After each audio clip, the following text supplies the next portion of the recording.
Do you know really, okay, you can work for 10 years of your life, and you would realize that you have nothing to show for it. Let me give you an idea. Let's assume you earn 1 million, and you know to earn 1 million naira in Nigeria, that means you must be a senior manager. Let's now look at it. 1 million naira, you're a Christian, so one of the key things that is essential is paying your tithe. That's 100,000 from 1 million gone, okay? Because you have to pay your tithe. Then you have responsibilities, right? You're a married man. You definitely have to take care of what is happening at the back, and that's in the house. They need to buy stuff, groceries, and the rest. Let's say 200,000. A lot of things, expensive items right now. 200,000 gone there. That's 300,000, right? Okay, you're reserving 100,000 for your rent. It's not enough, because 100 times 12, that's 1.2 million. Where do you really get something nice for somebody who's earning 1 million and 1.2 million? Let's keep it like that, 100,000 for that. That's what? 400,000. So your parents, you need to take care of your parent. Let's say 100,000 is dedicated to that. What's that? 500,000. Electricity, bills, and the rest, 450,000 there. Fueling of the gen, okay, that you need to ensure that happens in a whole month. With the cost of fuel, 100,000, that's 550. Your transportation to work, your own feeding as an individual, that's another, let's say another 200,000 for an entire month. That's 750,000 there. Okay, we haven't talked about school fees. We haven't talked about the children. Maybe there's some health challenges that needs to be taken care of. We haven't talked about even your responsibility to your wife. Yes, you should give your wife some maintenance allowance. By the time you had everything together, I've already calculated 750,000. By the time you had everything together, 1 million is gone. It's gone. So what does this tell you? There's a problem. That means you have been able to pay every other person aside you. You worked for the money, but you haven't paid yourself.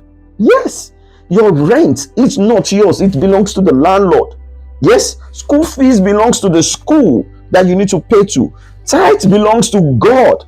But you did the work. You work for your own month, because your salary it's an income. It's an income. And from what we've analyzed right now, it shows you that your income does not necessarily have to be yours. It actually could be what you are giving out to people who have created certain value that attract some level of money or some level of funds from you. So what you need to do, because a lot of people ask me, how do we do this? How do we start it? Let me tell you one thing. I started, and I've seen people who have that wealth creation mentality do. It's okay. You're working in an organization.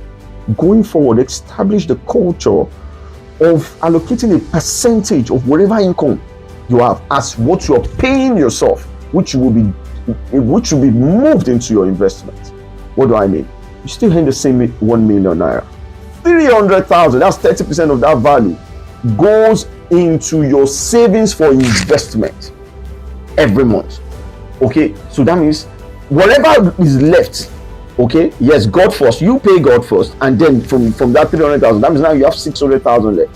Whatever you have left, then you can redistribute according to the order of priority and importance. It will shock you. It might look uncomfortable to start with, but gradually you will realize that it's worked. It always works. And then give yourself 1 year, 2 years down the line, you will have more than enough that when they pay your salary or other means of income comes in, they are just extras. Now you are not intimidated by whether your employer will tell you enough, you have to go or you have to stay, because you have created a system or structure that allows you to be able to compound over years. And that's why I keep saying it. Don't go and save this money. Recently, Heritage Bank just shut down. Imagine people who had their savings there, keeping money there. Don't save it.